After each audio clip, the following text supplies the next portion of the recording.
నమస్తే welcome to special debate. ప్రధానమంత్రిగా నరేంద్ర మోదీ సరికొత్త రికార్డు నెలకొల్పారు.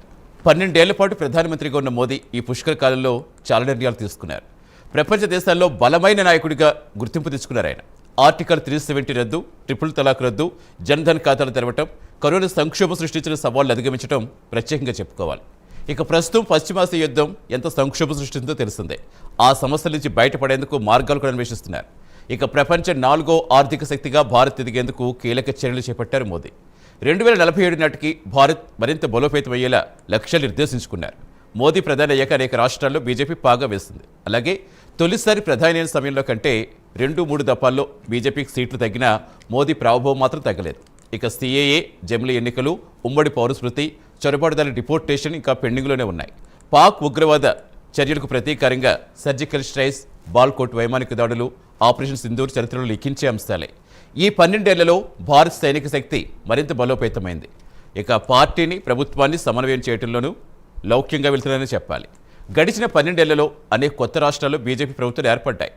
12 ఏళ్ల పాలన వేరు, ఇప్పుడు ఎదురయ్యే సవాళ్లు వేరు. మరి లక్ష్యాలు చేరుకునేందుకు మోదీ ఎలాంటి ప్రణాళికలు వేస్తున్నారు? ఇవి అంశాలపై డిబేట్ కంటిన్యూ చేద్దాం. ప్రస్తుతం డిబేట్లో మనతో పాటు జాయిన్ అవుతున్నారు మహేష్ నామాని గారు, బీజేపీ స్పోక్స్ పర్సన్, మనకి స్టూడియో అందుబాటులోకి వచ్చారు. అలాగే నుమన్ మొహమ్మద్ గారు, ఏఐసీసీ కోఆర్డినేటర్, మనకి జూమ్లో జాయిన్ అయ్యారు. మన్యం కోటేశ్వరరావు గారు, సీనియర్ రాజకీయ విశ్లేషకులు, మనకి జూమ్లో జాయిన్ అయ్యారు. ముగ్గురికి నమస్తే అండి, వెల్కమ్ టు ది డిబేట్. ముందుగా మహేష్ గారు, మా ప్రైమ్ మినిస్టర్ తరపున మోదీ గారికి మీకు శుభాకాంక్షలు అండి. ఎందుకంటే చిన్న విషయం కాదు, 2 ఏళ్ల పాటు సుదీర్ఘంగా కొనసాగటం, రికార్డు సృష్టించడం అనేది. సో విజయాల గురించి అందరికీ తెలిసిందే. ఒక్కసారి విజయాల గురించి మాట్లాడుకున్నాక సవాళ్ళ గురించి మాట్లాడుకుందాం. మీకు, తోటి ప్యానలిస్టులకు, పెద్దలకు, ప్రైమ్ లైన్ ప్రేక్షకులందరికీ కూడా నమస్కారం. ఈరోజు భారతదేశానికి ఒక ప్రధానిగా కాదు, ఈ దేశం యొక్క తలరాతలు మార్చే ఒక నాయకుడిగా ప్రజలు కావాలనుకొని 2014లో తీర్పిచ్చి ఈరోజు అత్యంత మెజారిటీతో భారతీయ జనతా పార్టీకి పట్టం కట్టి ఆనాడు గెలిపేయడం జరిగింది. మొదటిసారి ఆశతో గెలిపించారు ప్రజలంతా, రెండోసారి నమ్మకంతో గెలిపించారు, ఎందుకంటే ఈయన అభివృద్ధి చేస్తారని.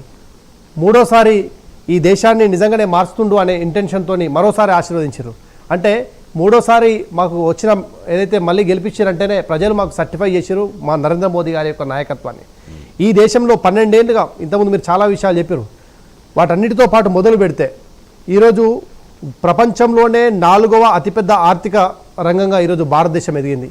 ప్రపంచంలో 3వ అతిపెద్ద ఆటోమొబైల్ ఎక్స్పోర్ట్ ఇండస్ట్రీగా, మ్యానుఫ్యాక్చరింగ్ ఇండస్ట్రీగా ఈరోజు భారతదేశం ఎదిగింది. ప్రపంచంలోనే 2వ mobile phone manufacturing, mobile phone export ఇండస్ట్రీగా భారతదేశం ఎదిగింది. ప్రపంచంలోనే నెంబర్ 1గా ఈరోజు ఇన్ఫ్రాస్ట్రక్చర్ మీద ఖర్చు పెడుతున్నటువంటి దేశంగా భారత్ ఉంది. అదేవిధంగా యూపీఐ ట్రాన్సాక్షన్లు గ్లోబల్లోనే, వరల్డ్లోనే అత్యధికంగా వినియోగిస్తున్నటువంటి దేశంగా భారత్ ఉంది. అంటే ఇది ఒకటి. ఎందుకంటే ఇన్ఫ్రాస్ట్రక్చర్ ఇండస్ట్రీస్ ఈరోజు దానికి పెద్దపీట ఇచ్చిన కారణంగా 8 లక్షల గ్రామాలకు ఈరోజు 8 కోట్ల గ్రామాలకు ఈరోజు రోడ్డు కనెక్టివిటీ తీసుకుపోయినాం. మేము రోడ్లు వేయడం అంటే కేవలం ఆ గ్రామానికి ఒక కనెక్టివిటీ వేయడం, మౌలిక సదుపాయాలు కల్పించడం కాదు, ఆ గ్రామంలో ప్రజలను అభివృద్ధి దిశగా అడుగులు వేయించడం, అభివృద్ధికి ఆ యొక్క ద్వారాలు తెరవడంగా మేము భావిస్తాం. కాబట్టి ఈరోజు ప్రపంచవ్యాప్తంగా ఈరోజు భారత్ సూపర్ పవర్గా మారుతోంది. సార్, ఈ 12 సంవత్సరాలు ఒక 12 విజయాలు నేను చెప్పాలనుకుంటున్నాను సార్. 25 కోట్ల మంది ప్రజలను పేదరికం నుండి విముక్తి చేయడం జరిగింది. 4 కోట్లకు పైగా పక్కా గృహాలు నిర్మించడం జరిగింది ప్రధానమంత్రి ఆవాస్ యోజన కింద. 60 కోట్ల మందికి ఆయుష్మాన్ భారత్ కింద కార్డులు ఇవ్వడం జరిగింది. 5 లక్షల మేరకు వాళ్ళు దేశంలో ఎక్కడికి పోయి ట్రీట్మెంట్ తీసుకున్నా, తెలంగాణలో ఉన్న వ్యక్తి కూడా పోయి ఆడ కాశ్మీర్లో ఆరోగ్యం బాగాలని చెప్పి ట్రీట్మెంట్ చేసుకున్నా ఆయనకు 5 లక్షల రూపాయలు ఆడ బెనిఫిట్ వస్తుంది పర్ ఇయర్. అట్లా 3 కోట్ల మంది పైగా లఖ్పత్ దీదీలు. ఈరోజు నరేంద్ర మోదీ గారు ఇక్కడ ఉన్నటువంటి రేవంత్ రెడ్డి గారు చెప్తున్నారు, మేము 1 కోటి మంది మహిళలను కోటీశ్వర్లు చేస్తారని. అది కేవలం పేపర్ అడ్వర్టైజ్మెంట్కు తప్ప ఇంకోటి కాదు. కానీ నరేంద్ర మోదీ గారు నిజంగానే చేసిరు 3 కోట్ల మంది పై. తర్వాత 57 కోట్లకు పైగా ముద్రా రుణాలు, స్వయం ఉపాధి సంఘాలకు ప్రోత్సాహం, 12 కోట్ల మందికి పైగా ఈరోజు 12 కోట్ల మరుగుదొడ్లు నిర్మించడం జరిగింది. 79 లక్షల కోట్ల రికార్డు స్థాయిలో మనం ఎగుమతులు చేస్తున్నాం సార్. ఈరోజు సామాజిక భద్రత, రక్షణ, తర్వాత ఏదైతే డిఫెన్స్, వీటన్నిటిలో ఈరోజు అగ్రగామికి ఎదిగినాం. అదేవిధంగా డిఫెన్స్ ప్రోడక్ట్ మనం ఈరోజు ఉత్పత్తి చేసి 38,400 కోట్ల పైగా రికార్డు స్థాయిలో రక్షణ ఎగుమతులు మనం చేసినాం సార్. ఇట్లా 1-2 అని కాదు, ఒకప్పుడు రెడ్ కారిడార్గా ఉన్నటువంటి ఛత్తీస్గఢ్ లాంటి ప్రాంతాల్లో కూడా ఈరోజు గ్రోత్ కారిడార్గా మార్చాం. నక్సలిజంతో వణికిపోతున్న ప్రాంతాల్లో కూడా ఈరోజు అభివృద్ధి ఈరోజు పరుగులెడుతుందంటే బికాస్ ఆఫ్ నరేంద్ర మోదీ గారు. సో నరేంద్ర మోదీ గారు ఈరోజు ఈ దేశం కోసం, దేశ ప్రజల కోసం ఒక అభివృద్ధి అనేది 24 గంటలో, సంవత్సరమో, ఒక రోజో, నెలలో కాదు సార్. అభివృద్ధి అంటే నిరంతర ప్రాసెస్గా ఉండాలని చెప్పి నరేంద్ర మోదీ గారు నమ్మారు, భారతీయ జనతా పార్టీ నమ్మింది. కాబట్టి ఈరోజు దేశవ్యాప్తంగా సూపర్ పవర్గా మేము తీసుకుపోతున్నాం సార్. రైట్ అండి. ఎస్ నుమన్ మహమ్మద్ గారు నమస్తే అండి. నమస్కారం. ఎస్ మీరేం చెప్తారు సార్? 12 ఏళ్లుగా సుదీర్ఘ పాలన అందిస్తూ స్థిరమైన పరిపాలనతో మేము ముందుకు సాగుతున్న అనేక విజయాలు సాధించాం కాబట్టి ప్రజలు మమ్మల్ని నమ్ముతున్నారు అనేది బీజేపీ వాళ్ళు చెప్తున్నారు. ఒకటెన్నటితో నెహ్రూ గారి పేరు రికార్డు కూడా అధిగమించారు మోదీ గారు. సో ఓవరాల్గా మీకు ఏమనిపిస్తోంది? Very good afternoon to you as well as నా తోటి panel members and all the viewers. First of all Nehru గారితో నరేంద్ర మోదీ గారిని పోల్చడం చాలా బాధ కలుగుతుంది. Nehru garu, he was the first prime minister. He has laid the foundation for India. So let us not compare with a great person with Narendra Modi. Number one. Number two, 2014లో మొదటిసారి వారు అధికారంలో రావడానికి ఏ రకంగా అయితే Gujarat model, vibrant Gujarat model అని చెప్పేసి తీసుకెళ్లి దేశం మొత్తం వారు ఏ రకంగా అయితే అప్పుడు కాంగ్రెస్ యూపీఏ 2 గవర్నమెంట్ లో కుంభకోణాలు జరుగుతున్నాయని చెప్పేసి ప్రజల మధ్యలో పెట్టి బ్లాక్ మనీని బయట నుంచి తీసుకొస్తా అని చెప్పేసి 2 కోట్ల ఉద్యోగాలు ప్రతి ఒక్కరికి ఇస్తామని చెప్పేసి సంవత్సరానికి 2 కోట్ల ఉద్యోగాలు అని చెప్పేసి 15 లక్షల రూపాయలు ప్రతి ఒక్క భారత పౌరుడి అకౌంట్ లో ఇస్తామని చెప్పేసి అర్బనైజేషన్ చేస్తామని చెప్పేసి ఇన్ఫ్లేషన్ ని కంట్రోల్ చేస్తామని చెప్పేసి డాలర్ ని 50 రూపాయల లోపల తీసుకొస్తా అని చెప్పేసి పక్కన ఉన్నటువంటి చైనాని కన్నెర్ర చేస్తా అని చెప్పేసి ఇటువంటి హామీలు ఇచ్చి అగ్రికల్చర్ లో వచ్చే ఫార్మర్స్ ఉన్నటువంటి అగ్రికల్చర్ ని 2 వారి యొక్క ఇన్కమ్ ని 2022 వరకు చేస్తానని చెప్పేసి ఇచ్చినటువంటి హామీలు ఈ రోజు 12 సంవత్సరాల అయిన తర్వాత మనం చూసుకుంటే ప్రజాస్వామ్యాన్ని కూనీ చేసిండ్రు, చదువుని కూనీ చేసిండ్రు, వారు ఏ రంగాన్ని మేలు చేసిండ్రు అని చెప్పేసి అడగదలుచుకున్నారు. డాలర్ 100 దగ్గర కొట్టాడుతుంది డాలర్ రేట్. వారు ప్రపంచంలో పర్వే తీసేసిండ్రు, ఫారెన్ పాలసీనే లేదు. అరే ఇరాన్ ఇజ్రాయిల్ వార్ మధ్యలో ఎప్పుడైనా సరే డిప్లొమాటిక్ టైస్ ఉన్నటువంటి ఇండియా మధ్యలో ఉండాలి. పాకిస్తాన్ పోతుంది, పక్కన ఉన్నటువంటి అరుణాచల్ ప్రదేశ్ లో చైనా వచ్చేసి చొచ్చుకొస్తుంది. వీళ్ళకేం సోయి లేదు, వీళ్ళకేం ఇది లేదు. Inflation uncontrol, unemployment uncontrol. ఏం చేస్తున్నారు? డెమోక్రసీలో ప్రతి ఒక్క ఇన్స్టిట్యూషన్ ని వీళ్ళ చెప్పు చేతుల్లో పెట్టుకుని మేమేదో ఎలక్షన్స్ మళ్ళా గెలుస్తున్నాం అని చెప్పేసి వాళ్ళ ఈ రకమైన పరిపాలన వాళ్ళు సాగిస్తుంటే ప్రజాస్వామ్యం హాస్యాస్పదం, నవ్వులు పాలవుతుందండి. బాధతో చెబుతున్నానండి. మీరు ఎలక్షన్స్ గెలవండి, ఇంకా 10 ఎలక్షన్స్ గెలవండి, లెవెల్ బ్యాటిల్ ఫీల్డ్ పెట్టిన తర్వాత న్యాయంగా ధర్మంగా ఎలక్షన్స్ కండక్ట్ చేయాలా. అది కండక్ట్ చేయడానికి లేదు. అంటే కాదు మీకు ఈ 12 ఏళ్లలో ఏది రాజ్యసభ ఎంపీ సీట్ చూరీ చేసేసి ఎందుకండి? అటు పక్కన ఉన్నటువంటి అదే మధ్యప్రదేశ్ లో బీజేపీ అభ్యర్థి వారి యొక్క ఫైల్ తక్కువ ఉందని చెప్పేసి, పేపర్స్ తక్కువ ఉన్నాయని చెప్పేసి 24 అవర్స్ టైం ఇచ్చిండ్రు. మరి కాంగ్రెస్ కి ఎందుకు ఇవ్వరండి? నేను ఏం చెప్పదలుచుకుంటున్నానంటే ఈ కుట్రలు కుతంత్రాలు ఆ తృణమూల్ కాంగ్రెస్ నుంచి 20 మంది ఎంపీలు మహమ్మద్ గారు ఒక్క నిమిషం మహమ్మద్ గారు అలా కాదు రాజకీయ విమర్శలు చేయటం వేరు. అంటే మీకు ఈ 12 ఏళ్లలో ఏది కనిపించలేదా? అంటే కొన్ని విషయాలు ఆర్టికల్ 370 రద్దు చేస్తాం కదా, అంటే ట్రిపుల్ తలాక్ రద్దు చేస్తాం, పోయి కాశ్మీర్ లో కొంటారండి ప్రాపర్టీ అయిందా? కొనండి మహేష్ గారిని ఆర్టికల్ 370 తీసిన తర్వాత ఈ దేశంలోని అనేక మంది డబ్బులు ఉన్నటువంటి వాళ్ళు చాలా మంది అక్కడ పెట్టుబడులు పెట్టి కొంటా ఉన్నారు. ఢిల్లీ కావచ్చు, హిమాచల్ ప్రదేశ్ కావచ్చు, హర్యానా కావచ్చు, పంజాబ్ సంబంధించిన వందలాది మంది 100 ఎకరాలు కొంటున్నారు. I have a friends in Kashmir, my people are working there. I know how their life standard now developed. I know how their life standard developed under the BJP rules, under the BJP regime. When Congress was there, always Kashmir lo daadulu, Punjab Kashmir పండితుల మీద అటాక్లు. మీరు మాట్లాడతారా ఇంకా ప్రజాస్వామ్యం గురించి? Sir ప్రజాస్వామ్యం గుండెల మీద కూర్చొని కత్తితోని 10 సార్లు పోటు పడింది సార్. ఎమర్జెన్సీ పెట్టినటువంటి కాంగ్రెస్ కు మాట్లాడే నైతిక హక్కు లేదు. ప్రజాస్వామ్యం గురించి మీరు మాట్లాడతారా? అంబేద్కర్ గారిని, అంబేద్కర్ ఆత్మను పొడిచిన వీళ్ళు కసా పొడిచిన వీళ్ళకున్న మాట్లాడే right. You don't have a right to speak about democracy. You don't have a right to speak about democracy. You killed democracy. You killed democracy. You don't have a right to speak about that. You don't have a right. Narendra Modi గారు ఈ దేశంలో ఇలాంటి వాళ్ళని కూడా వీళ్ళు ఓడిపోతే ఏం చేయమంటారు? వీళ్ళు ఓడిపోతే ఎలక్షన్ కమిషన్ అంటారు. మరి వీళ్ళు గెలిచినటువంటి కేరళలో ఎందుకు ఎలక్షన్ కమిషన్ ఆఫీసర్ తీసుకొచ్చి మళ్ళీ సెక్రటరీగా పెట్టుకున్నారు? అంటే మీరు గెలిస్తారేమో ఎలక్షన్ కమిషన్ బాగా ఓడిపోతే ఒక్క నిమిషం మహేష్ గారు ఒక్క నిమిషం వస్తాను, మళ్ళీ మీ దగ్గరికి వస్తాను. మన్య కూడా నమస్తే అండి. నమస్తే. ఎస్ బీజేపీ వాళ్ళు విజయాలు ఏంటో చెప్తున్నారు. ఎందులో ఫెయిల్ కాంగ్రెస్ వాళ్ళు చెప్తున్నారు. రాజకీయ పార్టీ పరంగా పక్కన పెడితే మీరు ఎప్పటి నుంచో జర్నలిస్ట్గా ఉన్నారు, మొత్తం ఎన్నో ప్రభుత్వాలు చూస్తారు. అసలు మీకు 12 ఏళ్లలో సాధించిన విజయాలంటే ఏం కనిపిస్తున్నాయి? ఇప్పుడు నిజంగా భారత్ ముందు సవాళ్ళు అంటే ఏమనిపిస్తోంది? 12 ఏళ్ళైనా లేకపోతే 70 ఏళ్ళైనా అభివృద్ధి అంటే ఏమిటి అనేటువంటిది ముందు మనం అర్థం చేసుకోవాలి. మేము సముద్రంలో నీళ్లు పోసాము, లేకపోతే బ్రిడ్జిలు కట్టాము, లేకపోతే రోడ్లు వేసాము అని చెప్తున్నాం. సరే, ఇది కూడా అభివృద్ధికి ఒక సూచికే. కానీ మానవాభివృద్ధి సూచికల్లో గడిచినటువంటి 12 సంవత్సరాల్లో 2014, 2024లో భారతదేశం ముందుకెళ్ళిందా, వెనక్కి వెళ్ళిందా? వివిధ సూచికలు, ఇంటర్నేషనల్ ఏజెన్సీలు ఇచ్చేటువంటి వివిధ సూచికల్లో చూసినప్పుడు మన స్థానం ఎక్కడుంది అనేటువంటిది గీటవాయిగా తీసుకోవాలనేది నా అభిప్రాయం.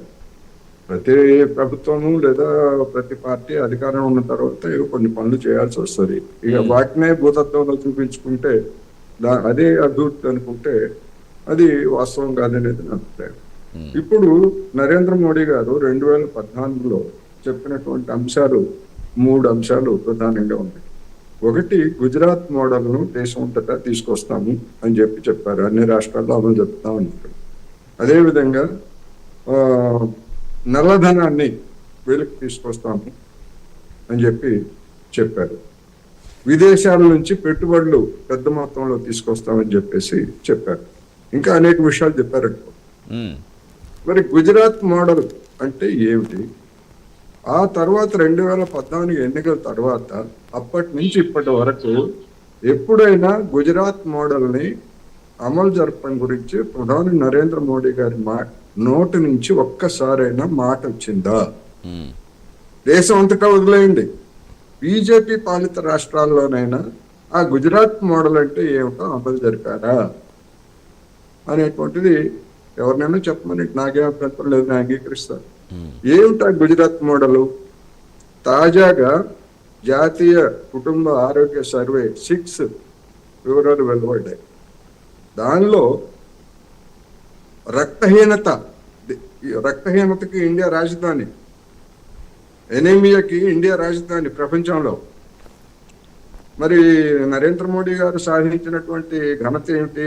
2025 నాటికి రక్తహీనత ముక్త భారత్ అని చెప్పారు. ఇప్పుడు ఎక్కడుంది? అసలు ఆ వివరాలే లేకుండా చేశారు తాజా సర్వేలో. ఎందుకంటే ఆ వివరాలు చెప్తే ఎందుకు తగ్గించలేదని అడుగుతారని ప్రశ్నిస్తారంటే ఆ వివరాలే లేకుండా చేశారు. ఆ గుజరాత్ మోడల్ రాష్ట్రంలో రక్తహీనత #1 స్టేట్. అత్యధిక రక్తహీనత స్త్రీ పురుషులు కావచ్చు, పిల్లలు కావచ్చు. మరి పోషణని కార్యక్రమం అంటారు, లేకపోతే ఇంకో కార్యక్రమం, ఆ కార్యక్రమం, ఈ కార్యక్రమం అంటారు. చివరికి ఆయన పాలించిన లేకపోతే ఆయన వారసులు పాలిస్తున్న 2 ఏళ్ల పాలనలో ఎందుకని గుజరాత్ ని #1 స్టేట్ గా ఉన్నటువంటి దాన్ని ఇతర రాష్ట్రాలతో సమంగా రక్తహీనతను తగ్గించలేకపోయారు ఒక్క రాష్ట్రం? అంటే పోషణ అభియాన్ అని చాలా పథకాలు మరి ప్రవేశపెట్టామని చెప్తారు కోటేశ్వరరావు గారు. నేను అదే చెప్తున్నా, చాలా పథకాలు ప్రవేశపెట్టలేదని నేను అంటున్నా. వాటి ఫలితాలు ఏమిటి అనేటువంటిదే నా పాయింట్. ఎందుకని రక్తహీనతని అసలు మొత్తం ప్రశ్నలు జాబితా నుంచి తొక్కించారు? గుజరాత్ #1 స్టేట్ గా ఎందుకు ఉంది? ఒకటి. అదేవిధంగా నల్లధనం ఏం చేశారు? నల్లధనాన్ని ఏమైనా తీసుకొచ్చారా? భారతదేశంలో నల్లధనం గురించి మీకు, నాకు, ప్రతి పిల్లవాడికి ఎవరికైనా తెలుసు కదా. మన రిజిస్ట్రార్ ఆఫీసుల్లో ఆస్తుల రిజిస్ట్రేషన్ సందర్భంగా నల్లధనం ఎట్లా చేతులకు మారుతుందో మనకు తెలుసు కదా. అనేక నల్లధనం గురించి తెలుసు కదా. ఏమైంది ఆ నల్లధనం అంతా? ఏమైంది? మన ఆర్థిక వ్యవస్థకి సమాంతరంగా నడుస్తున్నటువంటి నల్లధనాన్ని ఎంత వెలికి తీశారు? 15 లక్షలు వేస్తామన్నారా లేదా? దాని పక్కన పెడదాం కాసేపు. అది జుమ్లా అని అమిత్ షా గారే చెప్పారు. ఓకే, అసలు ఎంత నల్లధనం వెలికి తీశారు? మీరు ఆ నల్లధనం వెలికి తీసేటువంటి పేరుతోటి నోట్ల రద్దు అనేటువంటి పిచ్చి పని చేసి మీరు సాధించింది ఎంత అంటే 10,000 కోట్లు. ఆ 10,000 కోట్లు కూడా మన అమ్మమ్మలు, నానమ్మలు తెలియక దాచుకున్నటువంటి సొమ్ము, అది మార్చుకోవడానికి వీళ్ళక ఆ విధమైనటువంటిది. అంటే కాదు కోటేశ్వరరావు గారు, ఇప్పుడు మీరు చెప్పిన పాయింట్లు అన్ని అడుగుదాం. అసలు ఇప్పుడు రక్షణ రంగం కావచ్చు, కొన్ని విషయాలలో భారత్ తన బలంగా వాయిస్ వినిపిస్తుందా లేదా? కరెన్సీ వాల్యూ అనేటువంటిది ఒక ముఖ్యమైనటువంటిది, అవునా కాదా? ఎందుకని అమెరికా వాడు తన డాలర్ విలువని కాపాడుకోవడానికి యుద్ధాలే చేస్తున్నాడు. మన ప్రభుత్వము మన కరెన్సీ విలువను కాపాడుకోవడానికి లేదా నిలబెట్టడానికి ఏమి చేసింది? దాని యొక్క పర్యవసానాలు ఇవాళ మనం అనుభవిస్తున్నాం. రైట్. అందుకని ఇట్లా ఒక్కొక్క రంగాన్ని తీసుకున్నప్పుడు ఫలానా ఎగుమతులు ఏమైనా సాధించారా, లేదా పారిశ్రామిక రంగంలో వస్తువుల యొక్క తయారీ వాటా 2014లో ఎంత ఉందో ఇప్పుడు అంతే ఉంది, ఏం పెరగలేదు. మరి made in India, make in India, ఆత్మనిర్భరత ఇట్లాంటివన్నీ చెప్పారు కదా, ఎందుకని పెరగలేదు? రైట్. ఇలాంటివన్నీ తక్కువ సమయంలో మనం అవన్నీ చెప్పుకోలేం. కానీ ఏ రంగంలో చూసినా ఫెయిల్యూర్స్ ఎక్కువ ఉన్నాయి తప్ప ఏమిటి విజయం అంటే ఏమిటి? రైట్. మహేష్ గారు, ప్రధానంగా వినిపిస్తుంది మేక్ ఇన్ ఇండియా అని చెప్పారు, కొన్ని కోట్ల ఉద్యోగాలు తీసుకొస్తామని చెప్పి నిరుద్యోగం ఏమైపోయింది మొదటిది. రెండో పాయింట్, ఇక్కడ సామాన్యుడికి అసలు ఉపశమనం కలిగించే విధంగా, జేబు మీద భారం పడుతుందే కానీ ఉపశమనం కలిగించే విధంగా ఏం చేశారు? ఈ రెండు అంశాల గురించి చెప్పండి, మనకి ఎందుకంటే ఎక్కువ సమయం ఉండదు కాబట్టి. నరేంద్ర మోడీ గారు పేదింటి నుంచి బయటకు వచ్చింది కాబట్టి, ఛాయ్ వాలా కాబట్టి, ఆయనకు ప్రజా సమస్యల పైన చిత్తశుద్ధి ఉంది కాబట్టి సార్, ఆయన అధికారంలోకి వచ్చిన తర్వాత మొట్టమొదటిసారి ఫస్ట్ టెన్యూర్లో ఒక స్కీమ్ తీసుకురావడం, స్వచ్ఛ భారత్ అనే స్కీమ్. ఎందుకు తీసుకొచ్చిందండి? గ్రామాల్లో ఓపెన్ డెఫికేషన్ చేయదు, దాని కారణంగా అనేకమైన అంటువ్యాధులు వస్తాయి, దాని తర్వాత వాళ్ళందరూ కూడా డిగ్నిటీ ఉండట్లేదు అనే ఇంటెన్షన్తోనే కదా స్వచ్ఛ భారత్ అనేది ఒక ప్రభుత్వ పథకం కాదు, ఈరోజు ప్రజా నినాదంగా, ప్రజా ఉద్యమంగా మారి ఈరోజు ఓపెన్ డెఫికేషన్ కంట్రోల్ చేయడంలో ఈరోజు సుమారుగా 13 కోట్ల మందికి ఉచితంగా శౌచాలయాలు కట్టేయడం జరిగింది సార్. రెండోది, పేదల కోసం వచ్చిన అంటే రెండోసారి అధికారంలోకి వచ్చిన తర్వాత ఫస్ట్ సంతకం సార్ చేసింది కిసాన్ సమ్మాన్ యోజన పైన. అందుకే ఈరోజు ఈ దేశంలో సుమారుగా 27 కోట్ల మంది రైతులకు ఈరోజు మేము డబ్బులు జరుగుతుంది. తెలంగాణలో కూడా సుమారుగా 11 కోట్ల 76 లక్షల రూపాయలు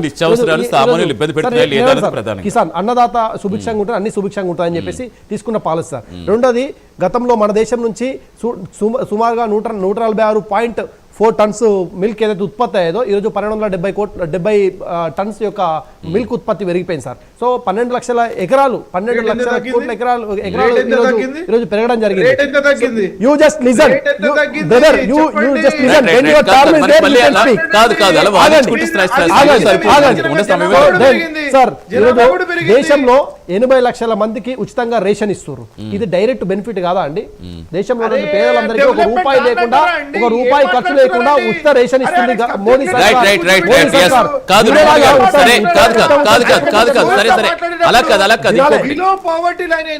మీరు వినాలి, 25 కోట్ల మంది పేదలను పేదరికం నుంచి బయటపడేసింది. అదే హ్యూమన్, మీకు అదే 12 కోట్ల మంది పేదలను, 25 కోట్ల మంది పైగా పేదలను పేదరికం నుంచి బయటపడేసింది నరేంద్ర మోడీ సర్కార్. మీరు పేదరికం నిర్మూలమన్నారు. ఇక్కడ ఇందిరాగాంధీ, చాచా అనేవారు, పివి నరసింహారావు, మన్మోహన్ సింగ్ వరకు మీరు మాట్లాడే అన్ని పేదరికం, గరీబ్ హటావో మీరు గరీబ్ హటావో కాదు, ఆ వైపు మీ ఆలోచన లేదు.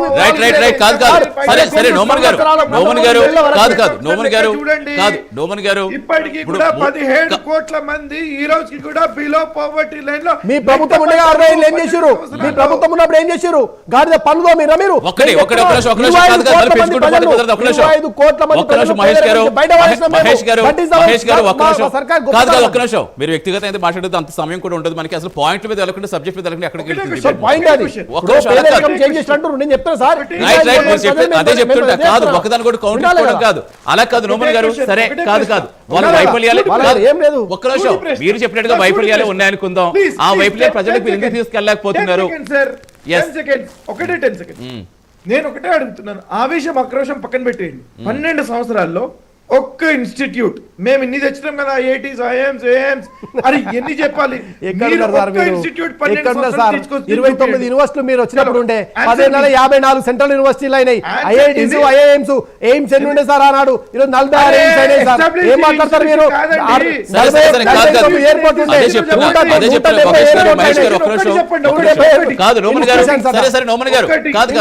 మీరేం చేశారు, వాళ్ళే చేశారు అనేది కాదు. సరే, మీరు ఇప్పుడు ఎప్పటి నుంచో వైఫల్యాలు చేస్తే అన్ని వైఫల్యాలు ఉన్నాయని చెప్తున్నారు. మరి వాటి ప్రజల్లోకి తీసుకెళ్లే విధంగా మీ ఇండి కూటమి ఏం చేస్తుంది? ఒకవేళ కూటమిలో లోకలతో ఇలా కంటిన్యూగా వెళ్తూ ఉంటే ప్రజలకు నమ్మకం ఎలా కలిగిస్తారు? Yes, very good question. Today media ఏదైతే ఫోర్త్ ఎస్టేట్ గా ఉండాల్సినటువంటి మీడియా వారి యొక్క రైట్స్ ని, వారి యొక్క ఫ్రీడమ్స్ ని, వారు కంప్లీట్ గా freedom of speech and expression ని వారు కంప్లీట్ గా వయలేట్ చేస్తూ గోల్దీ మీడియాని వారి చేతుల్లో పెట్టుకుని మేము చేస్తున్నటువంటి ఆందోళనలు మీరు చూడండి ధర్మేంద్ర ప్రధాన్ గారిని రిజైన్ చేయమని చెప్పేసి ఎన్ఎస్యుఐ చేసినటువంటి ఆందోళన ఎక్కడైనా చూపించారండి? ఎక్కడైనా చూపించారండి? ఇప్పుడు ప్రతి ఒక్కరి చేతిలో ఫోన్ ఉంటుంది. అలా కాదు రమణ గారు, ఒక్క నిమిషం, మీడియాతో పట్టడం కాదు ఇక్కడ, ఒక్క నిమిషం. మీరు చెయ్యాలనుకునేది మీరు నిజంగా స్వచ్ఛందంగా చేస్తే జనాల్లోకి వెళ్ళి ఎంతసేపు? ఇప్పుడు ప్రతి ఒక్కరి చేతిలో ఫోన్ లేదా? కాదు, సోషల్ మీడియా చేసేంత వరకు మేము చేస్తున్నాము. It is now people are fed up.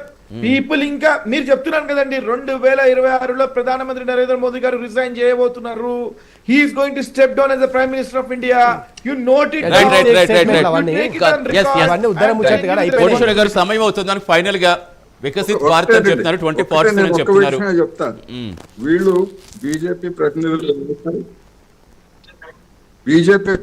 కావచ్చు, లేకపోతే పార్టీకి చెందినటువంటి వాళ్ళు కాదు, చెప్పేటువంటి అబద్ధాలకి ఒక్క నిదర్శనం చెప్తారు.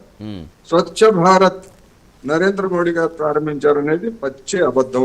ఒకటి, 1954లోనే ఆ కార్యక్రమానికి శ్రీకారం చుట్టారు.